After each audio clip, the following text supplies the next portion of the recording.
کسی کے وقت پر ہنسنے کی غلطی نہ کرنا، کیونکہ وقت ہمیشہ چہرے یاد رکھتا ہے۔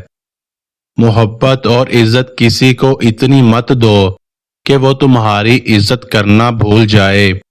وقت گہرے سمندر میں گرا ہوا موتی ہے، جس کا دوبارہ ملنا ناممکن ہے۔ جہاں قدر کم ہو جائے، وہاں 2 قدم پیچھے ہٹ جانا ہی بہتری ہے۔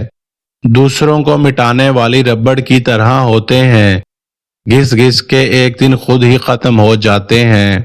دوسروں کو سمجھانے سے پہلے اپنے گریبان میں جھانک لیں۔ جب تعلقات میں آزمائش کے سوا کچھ بھی نہ ہو تو بڑے بڑے ظرف والے بھی ہار جاتے ہیں۔ نرم دل لوگوں کو تکلیف نہ دیں، وہ رات کو زیادہ سوچنے کی وجہ سے سو نہیں پاتے۔ زندگی کو ایسے لوگوں کے لیے ضائع نہ کریں جنہیں آپ کی کوئی قدر ہی نہیں ہے۔